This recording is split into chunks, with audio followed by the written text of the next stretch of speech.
Bien, récapitulons.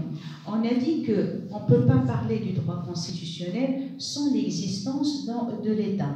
L'État reste bien sûr le cadre géographique, le cadre juridique qui est essentiel pour qu'on puisse parler du droit constitutionnel.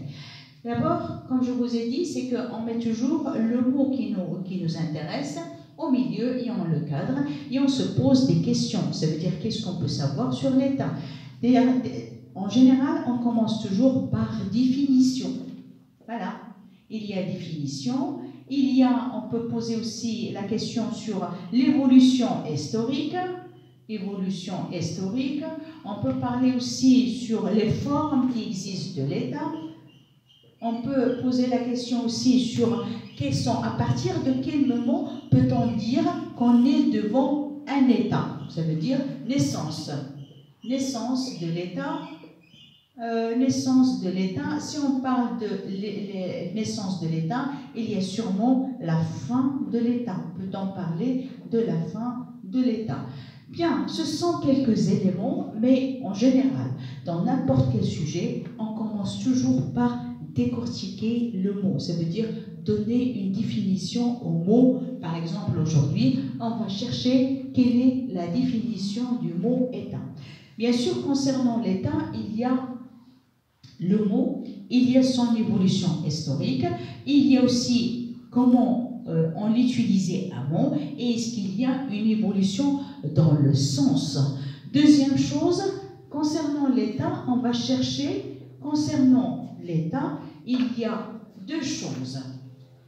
Il y a premièrement, là, on est toujours dans la définition, vous voyez, on est toujours dans la définition du mot, la définition du mot État, et là on peut chercher la définition du mot et la définition du phénomène. Phénomène étatique, on l'appelle comme ça, phénomène étatique. Bien, faites attention.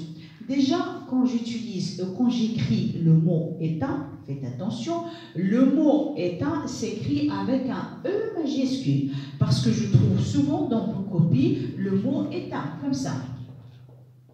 Et ça n'a rien à voir. Là, État, ça veut dire, c'est la façon. Par exemple, État grippal, État physique, État, je ne sais pas moi, mais État avec un E majuscule, ça veut dire le pays. L'État du Maroc, l'État de France, etc. Voilà, le mot État qui nous considère, qui nous intéresse, c'est le mot État, ad-dawla. Bien, concernant le mot, bien sûr, on cherche toujours dans les racines, dans les anciennes civilisations. Et l'ancienne civilisation, toujours, dans n'importe quelle discipline, on cherche toujours chez les latins, chez les grecs. Le mot État est d'origine latin. Vous voyez que même dans la médecine, dans d'autres branches scientifiques, on cherche toujours dans les anciennes civilisations pour chercher l'origine du mot. L'origine du mot État est latin et ça veut dire status. Status, tout ce qui est debout et tout ce qui est stable. Stable ou debout. Bien. Ça, c'est chez les Grecs. Chez les Romains aussi, ils ont utilisé le mot État pour désigner ce qu'on appelle la Republica. C'est ça, c'est écrit Republica chez les Romains. La Republica. Avec Machiavel, et c'est en 1515, quand je dis Machiavel, c'est un penseur, c'est un philosophe, c'est un écrivain italien. Il est célèbre par son livre, il est l'auteur du livre Le Prince. Le Prince, c'est un livre qui est très intéressant. Le Prince, elle existe dans les deux versions arabes et en français. Il est tellement intéressant, c'est grâce à ce livre-là, et là je vous conseille de lire ce livre-là, parce que si vous lisez ce livre-là, vous allez comprendre comment les régimes politiques arabes fonctionnent. Elle existe dans la bibliothèque, je ne sais pas si la bibliothèque fonctionne ou non pour l'instant, mais c'est un livre très intéressant, c'est un livre à lire. Bien, ce qui nous intéresse nous, c'est que Machiavel, dans son livre Le Prince, choix de l'État dans le sens moderne. Ça veut dire qu'il va utiliser le mot État cité. État de Medina. État cité. Bien.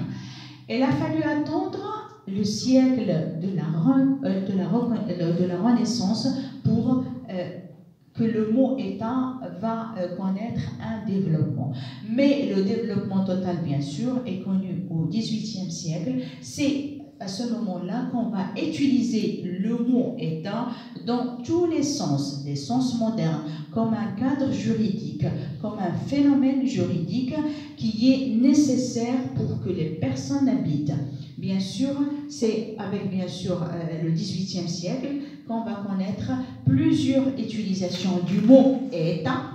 On va dire État démocratique, État autoritaire, État théocratique. Théocratique, ça veut dire qu'il a une relation avec la religion, avec le dîme. État démocratique, État monarchique, État parlementaire, État présidentiel, etc.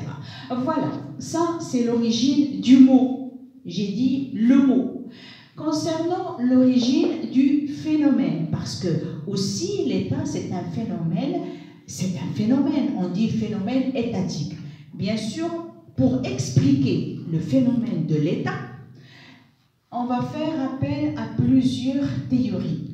C'est grâce à ces théories-là qui vont nous donner une idée pourquoi l'État existe, quel est son rôle et quelles sont ses origines. Bien sûr, quand on parle du phénomène étatique, comme je vous ai dit, il y avait des théories là. Et quand je dis les théories, parce que des fois, c'est un peu loin de la réalité. Théorie, ça veut dire ce sont ça peut être imagination, ça peut être des suppositions, etc. Bien. Toutes ces théories-là, qu'on va étudier bien sûr, ils vont essayer de nous expliquer le phénomène de l'État ou le phénomène étatique. Bien sûr, il y a trois théories qui sont célèbres. Il y a la théorie divine,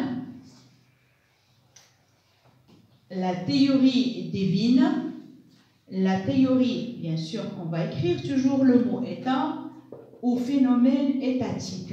État, il y a trois théories. Il y a la théorie divine, la théorie du contrat social, la théorie marxiste. Vous allez me poser la question, pourquoi on va étudier ces théories-là. Ces théories-là, elles ont essayé de légitimer la présence de l'État. Vous savez que l'État, maintenant, on trouve des gouvernants et des gouvernés, ceux qui donnent des ordres et ceux qui doivent obéir. Pour donner une certaine explication à cet ordre-là, on a fait appel à des théories. Comme je vous ai dit, déjà quand je commence le mot théorie, ça veut dire que ça peut être aussi loin de la réalité. Mais c'est nécessaire. Même dans les disciplines les plus scientifiques, on fait appel à la théorie pour comprendre la pratique. Même en médecine, on passe par la théorie avant de comprendre ce qui se passe, on fait appel toujours à la théorie. Bien, la première théorie, c'est la théorie divine. Qu'est-ce qu'il va nous expliquer? Qu'est-ce qu'il va nous rapprocher, cette théorie-là? Qu'est-ce qu'il va nous donner de valeur ajoutée, cette théorie-là? C'est que, déjà, j'utilise le mot divine, ça veut dire là, il y a quelque chose de divin, ça veut dire qu'il y a Dieu. Dieu. Cette théorie-là explique le phénomène de l'État, ou le phénomène étatique, ou la présence de l'État comme une volonté de Dieu. Ça veut dire que c'est Dieu qui a voulu créer l'État et il va choisir des personnes, ces personnes-là qui vont gérer, qui vont administrer. Tout simplement. C'est une théorie qui a existé. Dans le Moyen-Âge, on va trouver que presque les rois étaient des dieux ou des semi-dieux. Même avant, par exemple, le pharaon, dans un verset coranique, il a dit ô notable, je ne connais pas de Dieu pour vous à part moi. Ça veut dire, moi, je suis le seul Dieu.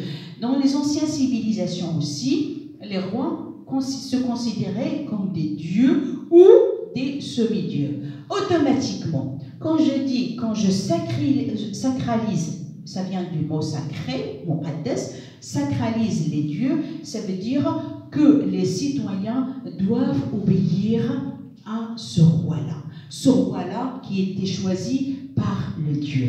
Vous voyez, et ce roi-là, même s'il abuse du pouvoir, même s'il y a un abus du pouvoir, le bon citoyen ne peut pas le contredire. Il doit bien sûr l'obéir. C'est une théorie qui a existé à un certain moment. C'est pour ça, on va dire que cette théorie divine-là, bien sûr, elle avait des conséquences, surtout des conséquences négatives. Elle a dégénéré vers un régime autoritaire ou absolu. Ça veut dire que les rois, qui sont des dieux ou des semi-dieux, ou ils étaient choisis par Dieu, bien sûr, ils vont abuser de leur pouvoir, ce qui va donner un régime autoritaire ou un régime absolu. C'est pour ça. Cette théorie-là va être bien sûr, elle va être critiquée par une autre théorie, c'est la théorie du contrat social. Cette théorie-là, il va bien sûr effacer tout ce qui est divin et il va opter pour tout ce qui est laïque. Laïque, ça veut dire il n'existe pas de présence divine. Il n'y a pas de choix divin. Le roi n'est pas choisi par Dieu. Les rois sont là grâce à un contrat.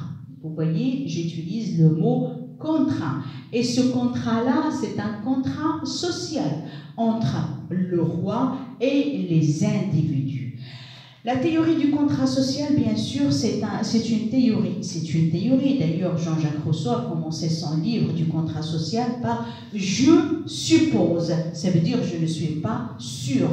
Il a un livre très intéressant qui s'appelle « Du contrat social ». Concernant la théorie du contrat social, sûrement vous allez entendre parler de ce contrat-là, de cette théorie, pardon-là, dans la création, par exemple là, dans la création de l'État, dans le déroulement du pouvoir politique et aussi quand on va parler des droits, des libertés, quelle est l'origine de ces droits et de ces libertés-là, bien sûr. C'est pour ça, la théorie du contrat social, vous allez entendre parler de cette théorie-là, bien sûr, dans plusieurs matières. Quand on parle de la théorie du contrat social, on fait appel aux trois philosophes qui sont célèbres. D'ailleurs, on a Hobbes, il y a Jean-Luc, voilà, et Jean-Jacques Rousseau.